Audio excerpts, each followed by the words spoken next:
Let's look at Republic of Carthage. This is again a game by Rick Helly. It's a print and play game meant as an homage or a slight retheming of the Republic of Rome over to handle Carthage. But beyond that, it also allows you to play the two games simultaneously. And I may try to do that. We'll see. We'll see how I get here, because I think showing that the interlocking elements between the two games would work really well. Unfortunately, table space might become an issue. We'll see how much. I mean, clearly I have the room.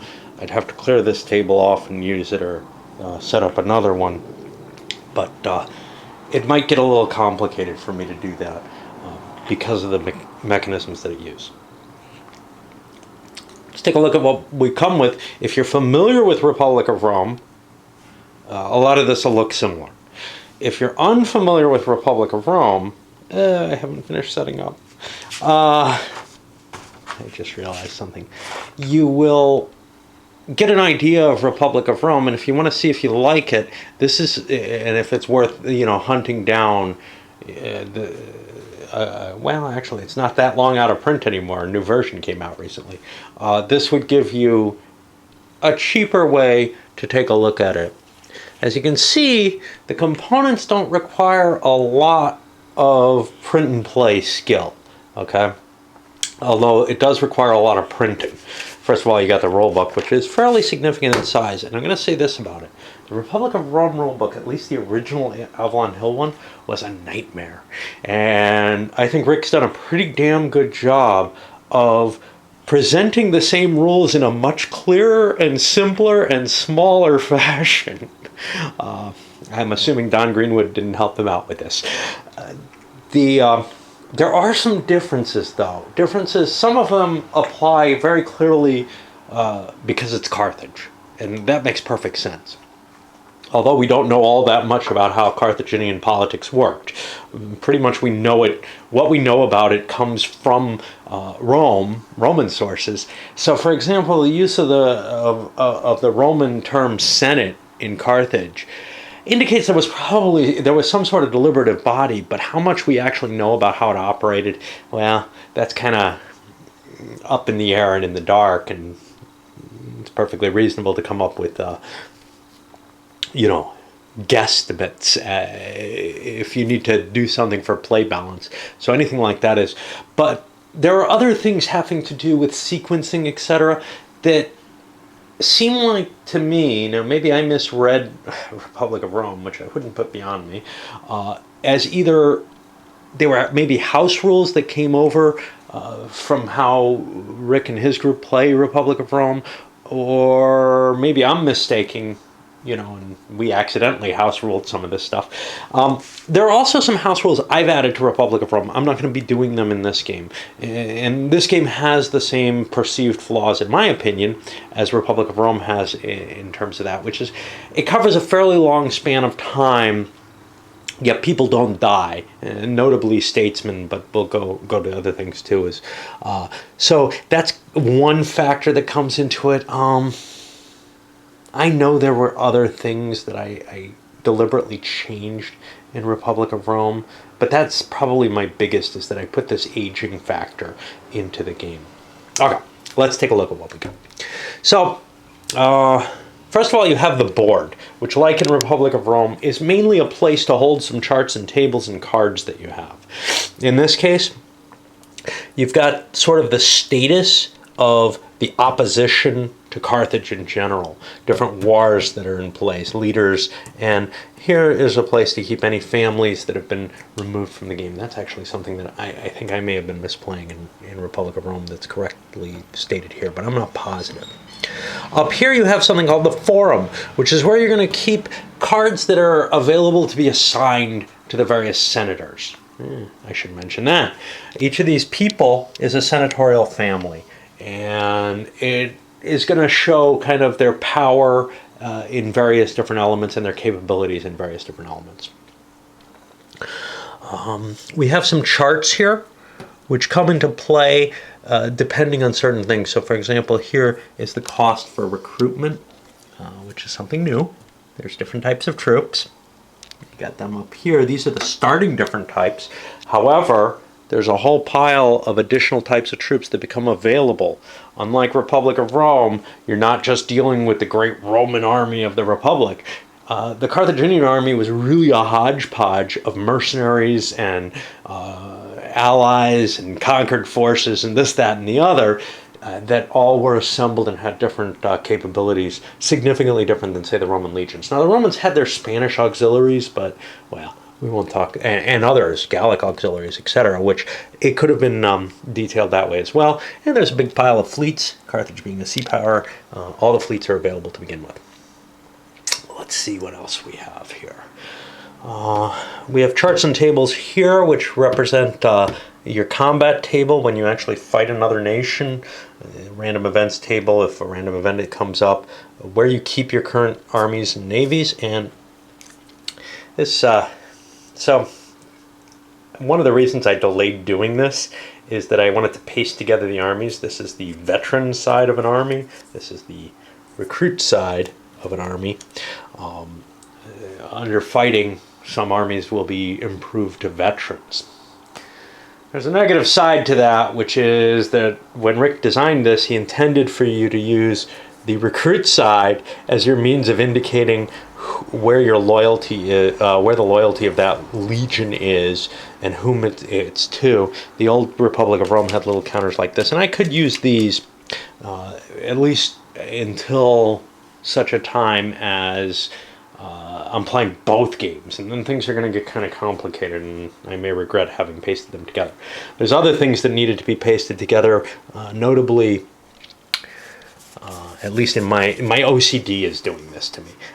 There are provinces, which presumably I will want to paste like this, so that the developed and undeveloped sides are on the different are opposing each other, so that I don't have to hunt through and look for them. And I'll probably try to be doing that during the midst of the game, actually. So there may be some little problems as I'm, hey, this piece is being glued right now. We'll try not to stack them too much. Again, you have your different senators, and they have 4 abilities that are sort of fixed by the family. The military capability, the oratory capability, exploration, and loyalty. Most of those are the same in Republic of Rome. Military ability is going to affect your combat rolls. Oratory is going to affect your ability to convince other people, other senators, senatorial families to come over to your side. It also has some other effects, I think, probably on the popular appeal table, maybe? No, that's by popularity. I remember oratory coming into play in some other things. I'm not sure. Maybe votes? Yeah, I think votes. It counts towards votes.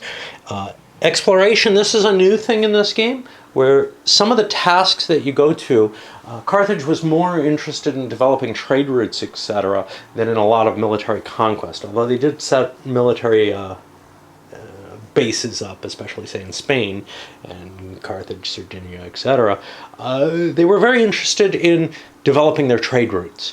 And exploration is going to be about that. Just wait till we get to these. You might find them cute.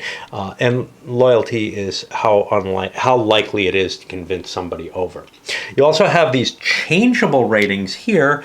Influence, which is something of a goal in the game. If you reach a certain influence, you can win the game. Popularity, how well the population likes you. That can be important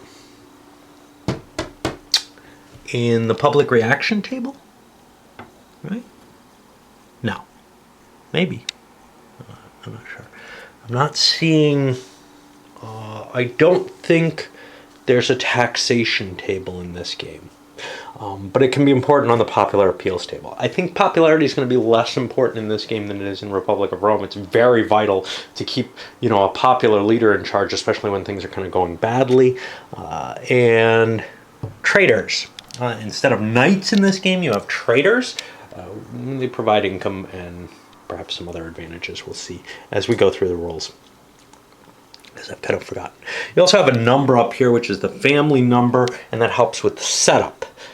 What else? You have these red cards, which serve like red card. Oh, I know, that's the other thing. When I play with a certain number of people, I modify the number of cards in a Republic of Rome game, because it's very hard to get through a Republic of Rome game if you deal out in 6 players 3 senatorial families and 3 cards each.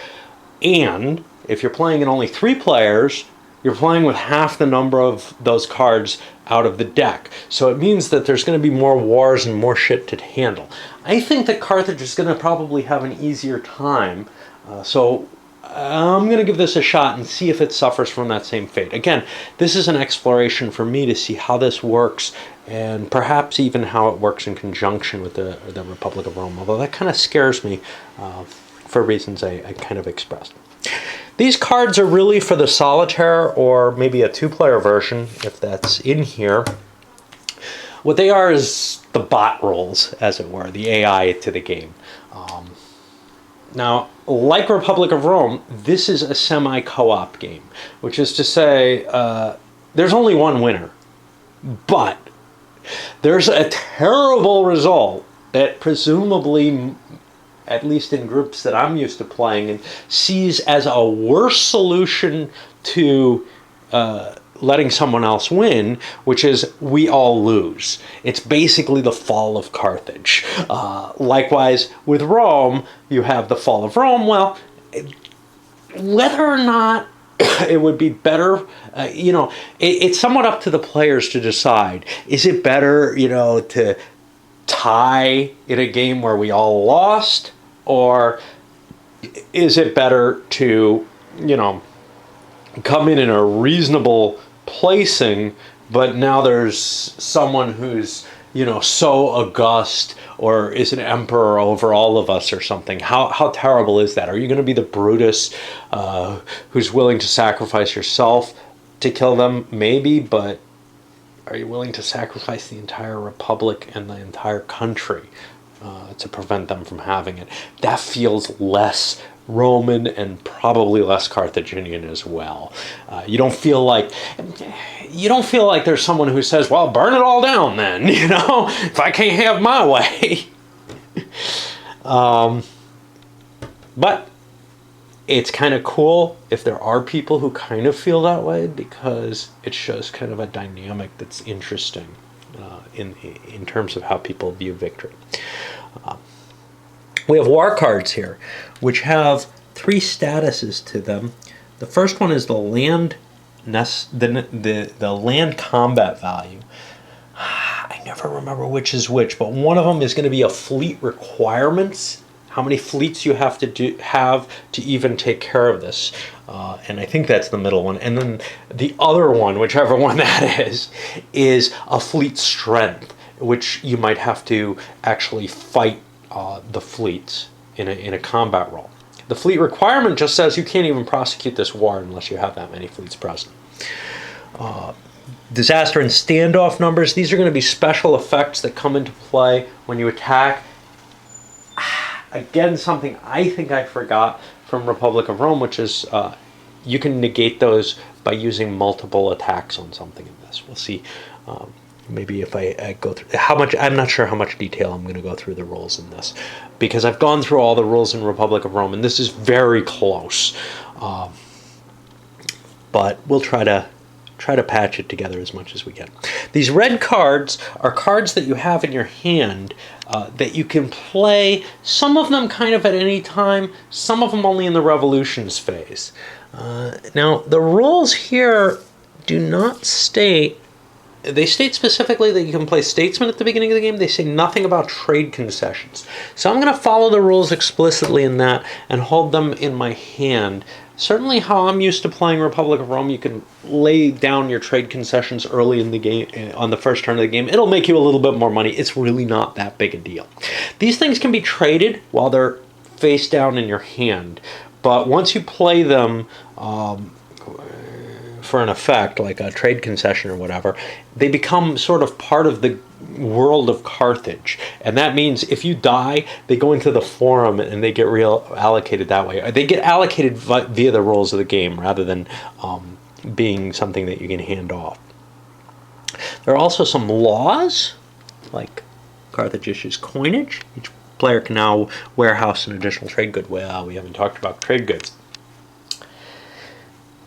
There's a deck of cards here, which is going to comprise of wars, expeditions for trading, more senatorial families are in there, some of these red cards, leaders for the wars, etc. This war always starts here in the inactive space at the beginning of the game. These guys, look at that. Ochre 7, 1, 4, 9.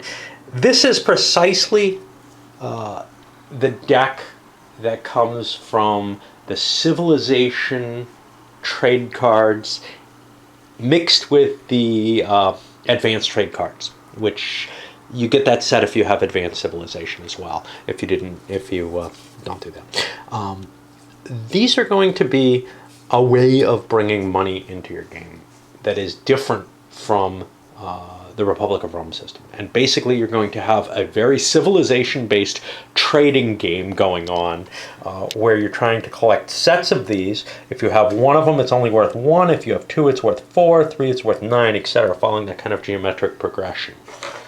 Okay, well, let's take a look at what we have here. And, you know, it's really great. We have a sequence of play here on a sheet. He also gives, you know, because it's free print and play, although he sent me these as well, there's a timeline of events in here, and then, well, it's off the web, so it's got links on it. Okay. So, at the beginning of the game, we have a cup, and these are the Republic of Rome mortality chits. If you don't have Republic of Rome, that's okay. I'm using a lot of the Republic of Rome components because basically they're the same in both games. I'm using it for the money, the little number counters, and these mortality chits.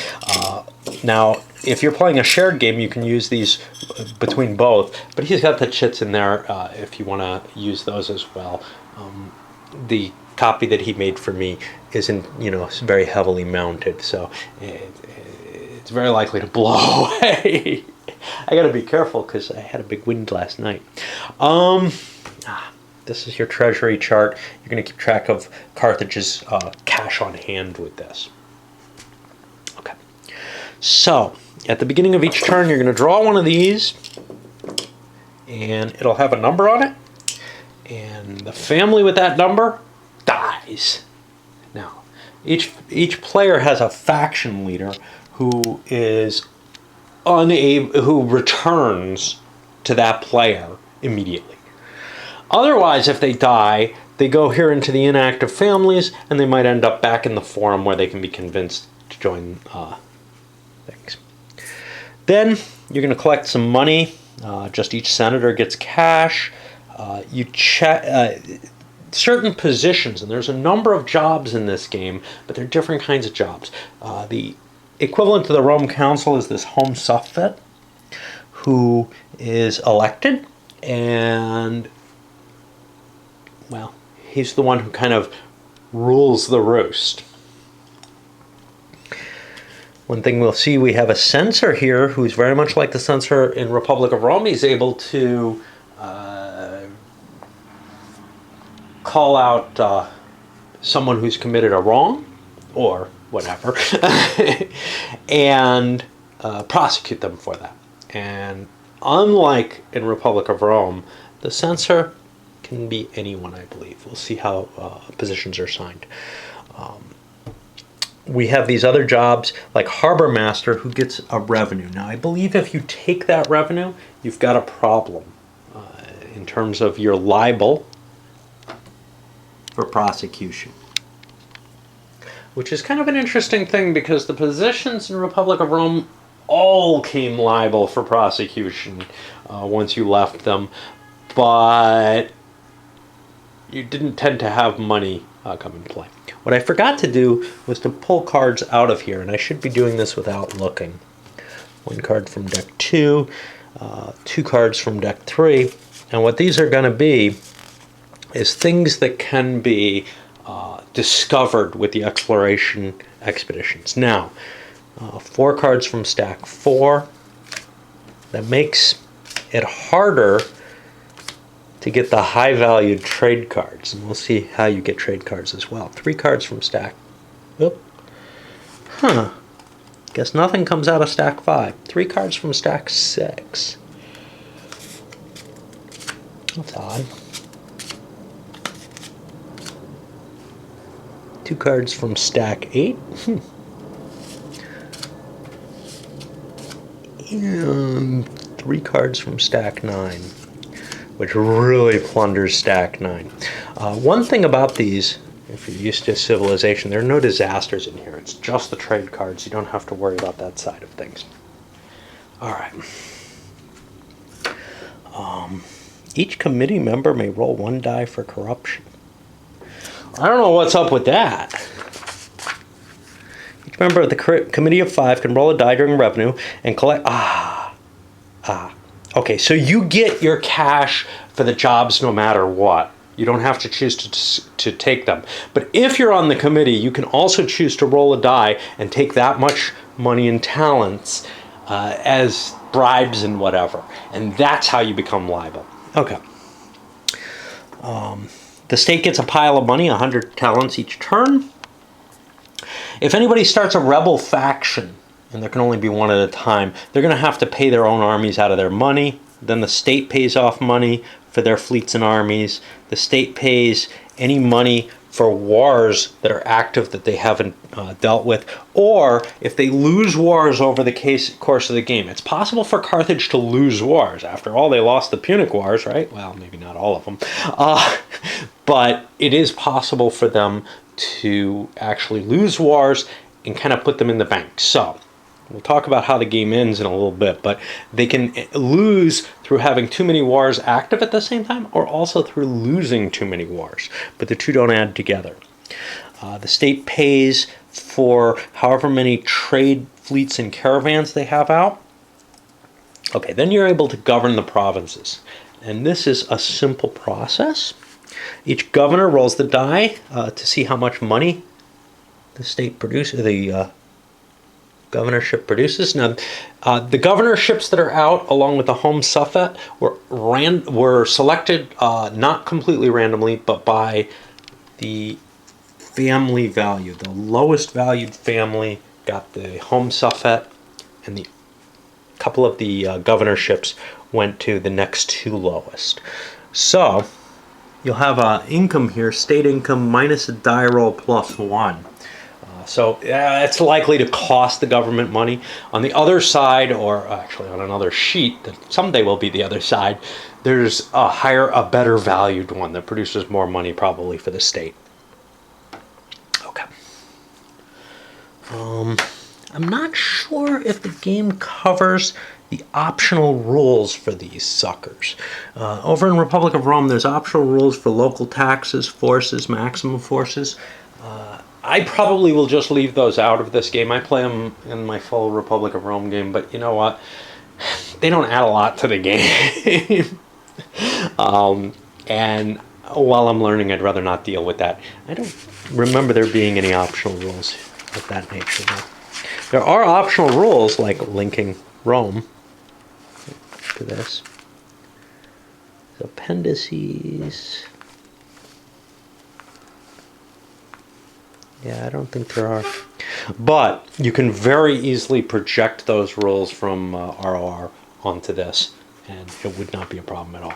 Okay. Let's see. So that's the state treasury. And then after you do the state treasury, the governor has the option to take personal income. And they'll roll, similarly, their own personal income, like a die roll minus 5. That's probably something you don't want to do. And if you take personal income, even if it's negative, you're now liable for a prosecution. Any negatives don't come off you, they come off the state treasury when you're being theftful. If the government, yeah. After resolving the personal income, if the province is undeveloped, you roll a die. You add 1 if they didn't take personal income. If they get a 6 or more, the province is now developed. And it doesn't look like you get a bonus for developing a province. You used to get some influence for that in ROR. And then your term marker moves down, and once it moves off the thing, the office, governorship, whatever, goes here into the forum, and you end up, it ends up being available to be reassigned. If the state treasury can't pay things off, the game's over. And, well, I don't know if everybody loses because there's a victory conditions here. I seem to remember they actually got rid of that semi-co-op aspect in this. I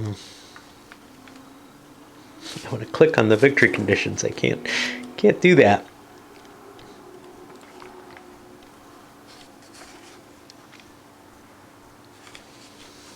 I kind of like the semi-co-op aspect of Republic of Rome. No, all players lose. Cool. I thought there was a...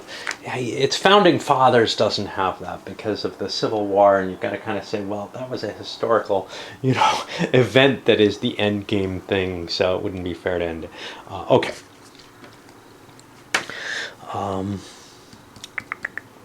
You redistribute funds. You're able to shift your money around within your senators who are in Carthage freely. And senators can throw money into the state treasury, and when they do so, they gain influence for it. Now, influence is sort of a goal for the game. And you know what? We should probably talk about what the victory conditions are. Although they get complicated by the addition of Republic of Rome, if we end up doing that. It doesn't enter into the game, the Republic of Rome map, until after the first deck of this. So it's possible Carthage could fall, and then I don't want to play Republic of Rome to see who won the combined games. So one of your goals is to get 35 influence. Another is to march on Carthage and defeat it. Another is to be elected suffet for life. You have to have 21 influence to even be available, but your influence counts in the vote. And then finally, if the deck runs out, and you could be playing just one deck or both decks combined, I didn't show you that, but there's another whole deck of these events and people and everything. Not 3 decks like Republic of Rome, though. Then whoever has the most influence, I believe, wins. They're kind of the strongest person standing. Let's see if it's influenced. No, combined influence of the entire faction. Now, the game can end due to bankruptcy if there's 4 or more active wars at the end of combat, or if you've lost 4 wars at the end of combat. Okay, we're going to take a break here so that I can rest a little bit, and we'll be on the trade phase. So now we get into something new, the trade phase. And like he says here, this is similar to Civilization. Well, the cards are the same. Starting with the guy with the overseer of the Agora office, which nobody has right now, but they will. Oh, I don't know what happens if they don't have one. If the office is not held, start with the highest ranking officer. Each person is going to get trade cards based on the number of traders they have in play. I haven't handed these out. Each player should have 1 trader assigned to one of their senators. Part of why I didn't hand it out is I want to see what happens when people die, but I've read through it, but I'm kind of forgetting. If you have more than 9 traders in your faction, you wrap around and come back and get some more. So normally if you had 4 traders, you would get 1 from decks 1 through 4. If there's an empty deck, you don't get anything from that. And certain trade concessions, let's see if we have one out here. The next turn faction receives an extra trade goods card from the 2 stack. And that's simply, a bonus of additional cards that you'll be able to add to your money.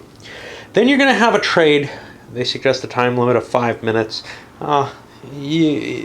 Different play groups all have different dynamics there. Obviously, with me doing it solo, I'm not going to put a timer on it. It probably takes less than 5 minutes, though, for me to figure out how trading works in any particular set. And basically, players are going to be given the offer to make a trade. Now, this is a little different from how I remember Civ being worded. However, again, I may have inadvertently modded the game. Each player offers a trade of at least 3 cards, quotes their total value, that's all the same, and names at least 1 commodity included. Now, what I remember from Civ, the old Tresham game, is you only can quote one commodity. You could offer different trades that are essentially the same 3 cards with each of the commodities and thus reveal, but there's ways of sleazing around that if you really want to. Given that there's no disasters in this, it's probably fairly safe that people will be making trades that largely sound like what they are. But sometimes there are times when you can, work out slipping, I don't know, a couple salt into a deal, which is worth 3 times 3 squared is 9, which will end up giving you the equivalent to what looks like a gold card in there. But there's too many cards then, so you kind of have to. Salt wouldn't work. Grain, 2 grain gives you 16 points for 4 squared. So you can make that sound like you've got, I don't know, a 7 and a 6 as those 2 cards, and maybe you have those in your hand so you can actually offer legitimate trades that are different but sound the same. Anyway, that's really getting into the esoterica here. But basically, you give those 3 pieces of information. Those 3 here's specific. Any other information verbally revealed, whether volunteered or sought, need not be correct. So if I have to name at least one commodity, well, the other commodities could be other information, and then that distorts things. I don't know. Anyway, I don't particularly like the way that's worded. But you cut these deals. If the 2 people agree on the deals of how many cards, what the total value of the cards is, and what one of the commodities is, then they can agree to exchange. They hand them face down to one another, and then they look and see, did they get shafted? And maybe they will, maybe they won't. These can only be 2-player trades. You always have your trade cards face down. You can never show them to anyone else. You can only trade cards, although you can promise other deals, but you're not going to be allowed to do them until later in the game during revolution or revenue phases. In the revenue phase, you're allowed to trade money to people when you do the reallocation. You could also do things for people at particular times that aren't that. And then we're going to come into a point where players can turn in their trade cards, starting with the highest ranking officer, who's the Safet here, but then we have what? We have other people, for example, the Censor of Morals is 4th in succession for the HRAO. The A is available, I just drop that all the time. Okay. And you turn in the cards for the values that the sets are worth. So, for example, 3 die. Dies are worth 8. So that's, I got it wrong. It's not cubed. It's not geometric. How the hell does it work? It's the square of the number of cards times the value. Says Enrico, trying to figure out how to come up with 72 with 8-point cards, with 3 8-point cards. Yeah, I'm pretty sure that's correct. Which would mean the square of 2 would be 4 times the value 4, which gets you 16. So 2 grain is worth 16. Just where I get there. I think that makes 2 salt only worth 12, or worth 12 instead of 9. Anyway, at this point, you're going to pay taxes based on the tax rate. Now, unlike Republic of Rome, taxes aren't paid by the populace to the wealthy, to the government that serves the wealthy elite. Here, it's the wealthy elite, the traders of the game, who actually pay the taxes. And they're going to have a % rate of taxation, which they must pay on all the trade they make. The advantage of being a mercantile economy, right? You don't have to tax the poor. Yeah, that doesn't seem to work here. And then the overseer of the Agora is going to get extra income based on how many trade cards get turned in, and that'll be spelled out on here. He gets 1 talent for every 5 trade cards that get placed in the market turned in. He doesn't get kind of a proportion of the share, so a lot of low-valued cards are going to be turned in at once.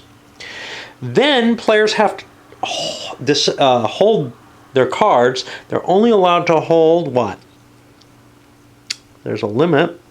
The number of traders that they hold, which is the number of cards that they drew, presumably that turn. That's how many they can warehouse. Any excess they have to discard, and those just go to the bottom of the deck along with the ones that got turned in for sales. And then you can hand your trade income among your senators and your faction treasury, but you can't move any other money around at that point. Now, here, any stacks that got any discarded, they're specified that they get reshuffled there. That's also different from Civilization. In fact, in Civilization, if you play without the expansion trade cards, there's no need to shuffle at all. You can actually, there's some weird little ways to make there be no luck in the game at all, which is kind of cool. But without disasters, it's not that big a deal. Then the overseer loses his term marker, moves off, so then he gets, if he's done with his term, his position will go back in the forum. And okay, some events are going to cause the number of trade cards in some of the piles to be halved or doubled, and we got rolls for that. Some cards will be removed due to a war. Then we come to the forum phase, and this is where the players kind of have their turn. And what's going to happen is, starting with the HRAO, each player gets an initiative. He rolls 2 dice, and on a 7, he gets a random event, and rolls on the random event tables based on the era that you're in. If he doesn't get a random event, he has to draw one of these cards. If it's a red card, he gets to hold it. If it's a person, it goes out in the forum. If it's a war or a leader, it goes out here as instructed by the card. And I think that's about it. We'll see if I'm wrong about any of that. Exploration cards go into the inactive wars. You kind of prosecute them like wars. Okay. Laws you hold in your hand, trade concessions you hold in your hand, and such not. Then you're able to try to persuade a single senator. It can be out in the forum, and what you do is, let's see, you add together the attacking senator, your senator's oratory and influence, and subtract the defending senator's loyalty. However, in some cases, loyalty will be 0 based on the factions involved, and if a player controls the senatorial family, they get a 7-point bonus in their defense, making it harder. Then each player has the chance to throw money at the senator who's being bribed, essentially. And you have a chance to throw money at him as well. And those can go either in favor or against the bribe attempt, or the persuasion attempt, if you wish. And eventually you come up to a number. You roll the dice, and you want to get equal to or less than that number. If the die roll are 11 or 12, though, it's an automatic failure. There's no automatic success. It's kind of like Illuminati in this. You have to, or Republic of Rome, obviously. You have to get a successful roll, and then you get control of that person. And he becomes part of your faction. Then you're allowed to try to attract a traitor. Now this is also different from how I remember knights in Republic of Rome. You roll 2 dice. If you get a 12, this is very different. If you get a 12, you get an additional traitor. If you get less than a 12, you can spend your way up to a 12 to get that. 1 talent equals 1 pip on the dice. At this point, you also have the right to change your faction leader.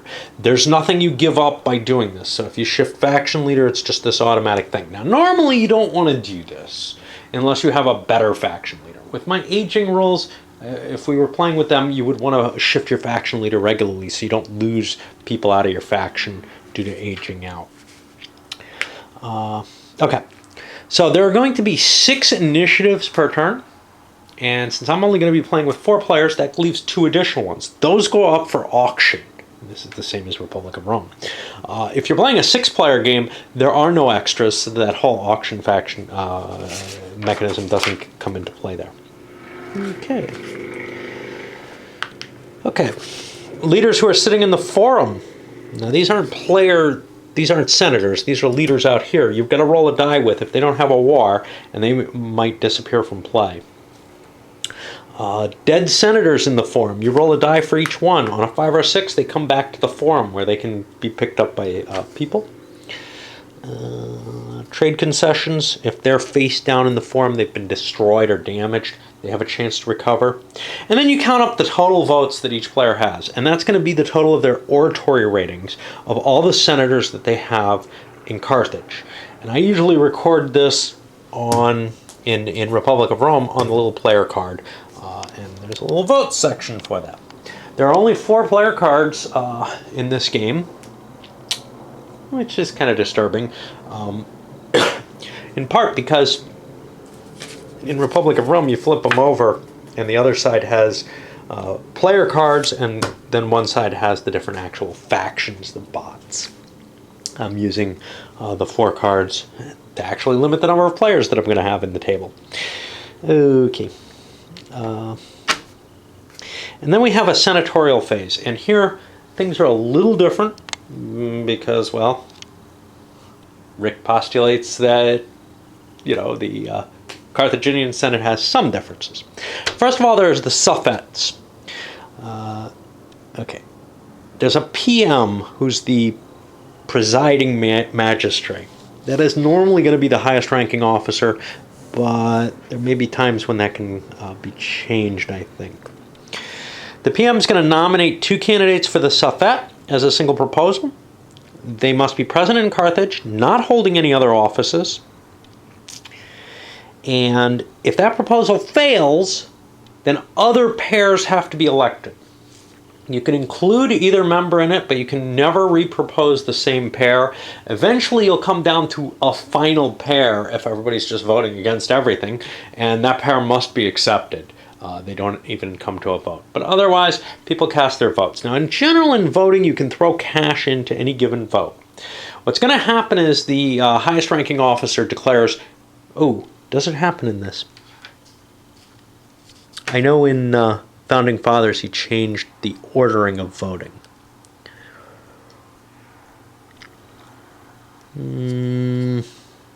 Yeah, it's the same as Republic of Rome in here. So the highest ranking officer basically allows a discussion if he wishes. He doesn't have to. He calls for a vote when he wants and points to somebody and says, vote your votes. And that person has to declare whether they're for or against a particular decision. So for example, these 2 people will be the suffets. You don't specify which suffet is which. They each will get 5 influence once they're elected.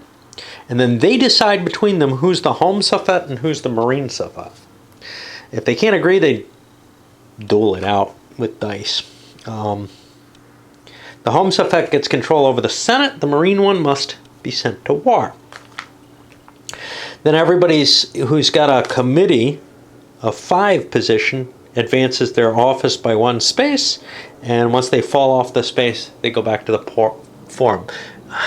Here's the problem. The Agora, he was supposed to retire his position in another phase. I think it should happen here instead. It's sort of a little fuzzy about that. Okay. And the governorships are something completely different. They happen during the financial phase. Then if there are any positions that are open, they have to be filled. And again, the current presiding magistrate, who's going to be probably the home suffet at this point, must propose candidates who are in Carthage and don't have an office. They get the position for 3 turns, except at the start of play where it's fixed by the type of position. So the censor will have it for 3 turns, but the harbor master only has it for 2, and that's all recorded in the rules. The governorships, the players who receive them get to choose how long they've already been in office. Okay. You get, okay. So the committee membership has to pass through a vote, and it's the same way as picking the 2 suffets, except it's only 1 position at a time. You don't get to set a stack of them at once. That's important because you can do some horse trading beforehand, But when something actually comes up to vote, the last guy getting up there might actually get shafted in terms of his position. There used to be, we'll see, I kind of cheat with that in Republic of Rome, probably. I allow package deals to be put together, and I may end up doing that here too, where, okay, I'm assigning you this, not this one, but this position, and I'm taking a concession. You really can't actually do that. You can't tie the vote together in some sort of omnibus bill. But I tend to be loosened with that in a way that probably is not right.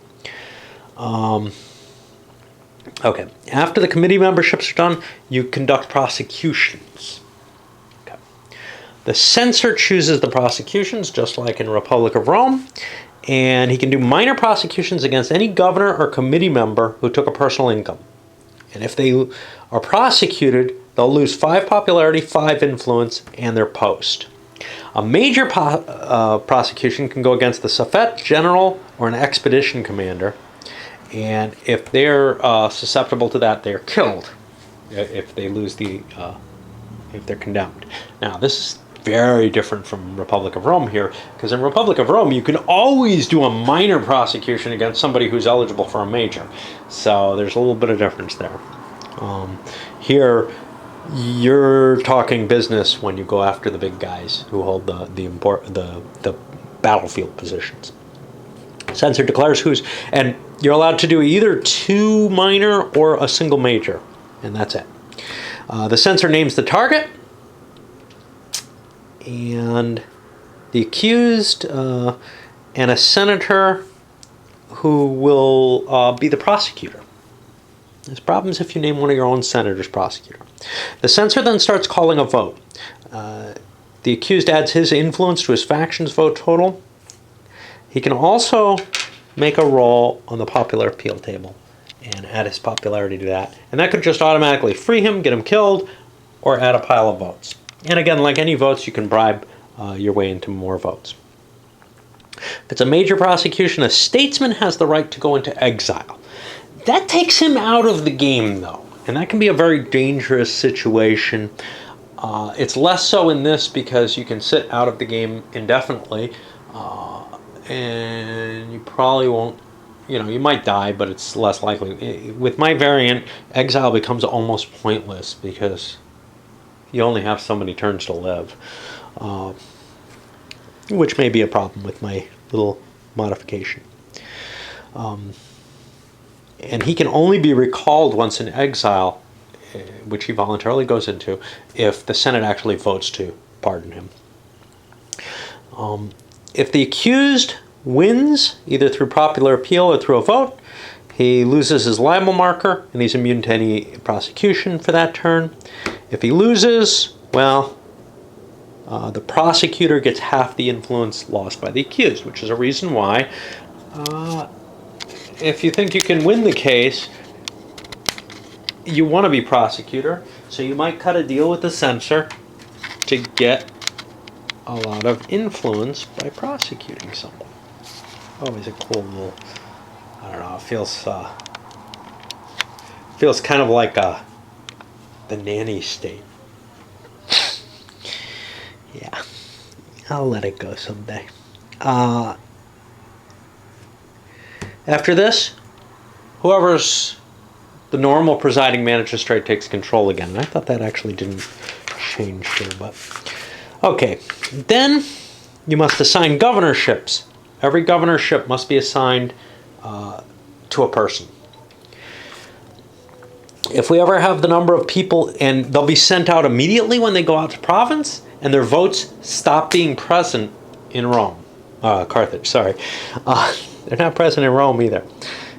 If the number of senators in Carthage ever drops below 8, then we start bringing dead people, dead families back up into the forum. They're not in anybody's control, but that's okay.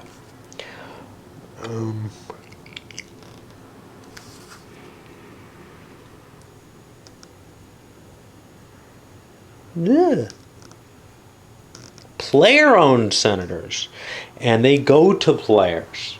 Wow, that's a little different. That's going to be hard for me to remember.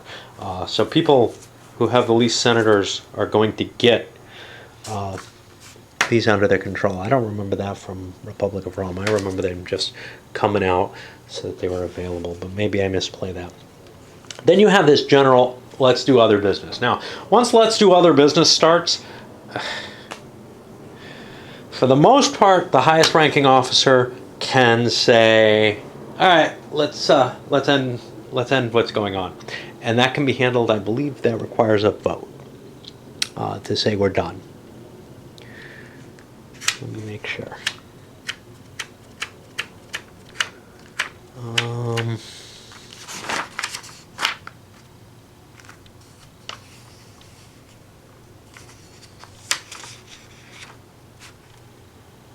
Nope. As long as there's no active proposal, you can automatically end it. The Senate phase automatically ends if you send the highest ranking officer off to do something.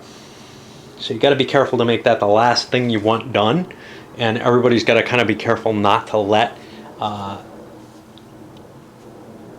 the presiding officer end things when maybe they wouldn't be able to normally.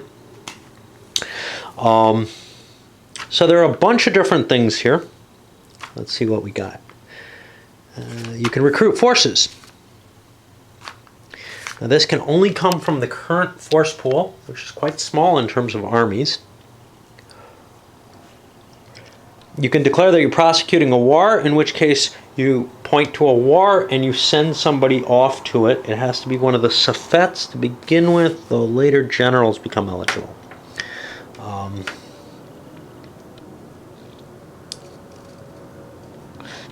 A war must, a proposal to prosecute a war must name a commander, the forces you're sending, and the war that they'll be sent to. And as soon as you do this to the PM, hey, it's all over if that passes.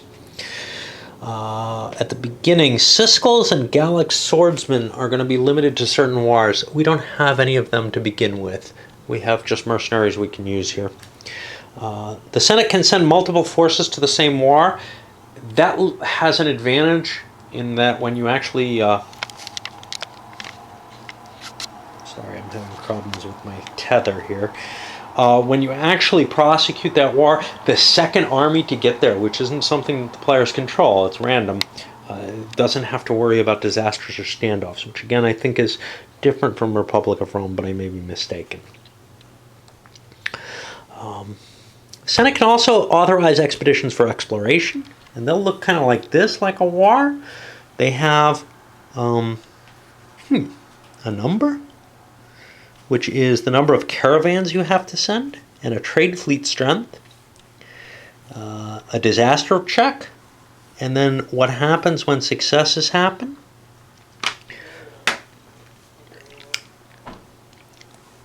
Each exploration is going to have a senator who has no office, and that person gets 3 influence.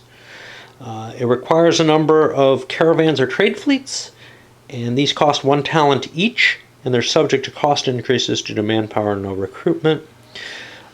When a senator goes on an exploration, you place the card with the senator, just like you would with a war, I guess. The Senate can choose to send multiple expeditions on a exploration, but the expeditions can never be reinforced or recalled. You can send more armies, fleets, trade fleets, or caravans to wars and expeditions so long as they already have a commander and are not lost. Okay. The Senate can declare that it's losing a war. This removes the war from the board, and it will no longer count as an active war, so it can prevent the fall of Carthage. But the war is permanently lost, and from then on it will cost the treasury 25 talents, which could come to a bankruptcy situation, which everyone loses the game. If there are 4 or more lost wars, Carthage falls anyway, and everyone loses. If enemy leaders are associated with a lost war, they become inactive enemy leaders again and can die and whatever if there are no wars that they link to. The Senate can declare that they're going to change the tax rate. This has to range between 10 to 100. in multiples of 10%. And basically, that's the percentage of your trade income that you have to pay. I could see a really terrifying situation saying you're going to pay 100%, but generally you probably want to keep the tax rate low because players with a lot of money can be convinced to buy some influence. Although, hey, why not just tax them all to hell? Taxes are funny in this game. When you propose a tax rate, you must name a sponsor and co-sponsor. These are kind of the equivalent to land bills, which are terrible for the government in Republic of Rome, right? But they help popularity. So these have to name a sponsor and co-sponsor. If it raises the tax rating, the popularity for the sponsor and co-sponsor is added by 1. Anybody who votes against a tax rate increase loses a popularity. Remember, it's only taxing the rich, so it's generally popular. No senator in Carthage may abstain from tax rate votes. If the sponsors come from the same faction, then you take the libel markers, they both get libel markers, and they can be major prosecuted in addition to any other prosecutions they might be liable for, and in addition to any others that the censor wants to do. Special case here. The old Republic of Rome allowed you to do assassinations against the land bill people, I think. A little different. You can recall somebody who's prosecuting a war, and, well, if you don't replace him, his forces go back in the pool and they can be sent out again. You can recall a governor by electing a new governor, but this can't happen the same turn that the governor was first elected. You can recall a statesman from exile. You can assign trade concessions, the cards. If those end up in the forum, you can offer them out. And here's the biggie, you can elect a suffet for life. They have to have 21 influence, and for this vote, they get bonus votes equal to their influence at the time, which is at least 21, so you know they got a big pile of votes coming for that. Okay, public outcry. These are the equivalent of tribune cards from Republic of Rome. You can play these to veto a current proposal, and it has failed. And that may mean that that cancel that proposal from being offered again in the current Senate. So if I make a proposal to say make Mangi the state treasurer, assuming he doesn't have it already, well, if someone public outcries it, he can no longer he can no longer be the candidate for that position. You can put him up for a different position. You can put somebody else up for that position. You can't veto the last eligible person for a position. You can also use this to chime in and say, I have a different proposal. Now, this is why I kind of like package deals in Republic of Rome, because the veto card is pretty damn useless to begin with. But if somebody vetoes in and says, I want to make Mangi the state treasurer, well, so what? You know, you're not able to offer a big package that makes any sense. Even with that in place, I found that the veto card is very seldomly used for proposing new deals. And you can also use it to affect public reaction die rolls, playing to affect that die roll by plus or minus 1. I don't know where public reaction is. Over here. I think that's to do with combat. Okay. Let's keep going. Reserving the floor means you become PM and you get one proposal. The current presiding magistrate, though, still gets to control the order of voting in this. And that's pretty potent. You can attempt to murder someone with an assassin, or maybe without. No faction can be attempted to be assassinated more than once per turn. No faction can attempt an assassination more than once per turn. Roll a die here. I believe the card just gives a modifier to this. I don't know if we have an assassin kicking around. I always kind of don't do them unless I have one. A caught assassin is killed. His faction leader loses 5 influence and will be subject to an immediate major prosecution. at which you must roll against popular appeal table, subtracting the popularity of the intended victim. Hey, that could be positive if you subtract a negative number. The censor decides voting order. If the faction leader is guilty, you draw a bunch of mortality chits as the victim's popularity against the rest of the faction's senators in Carthage. If this is like Republic of Rome, this is the only way you can get knocked out of the game, is if you have no senators after this step. You do not get your faction leader back if he's killed in this particular way. Adjourn the Senate. And we already touched that. Now I'm going to pause again as we go to the exploration and combat phase. Like you can see, this is a complicated game. Actually, I'm going to load up this half of the intro.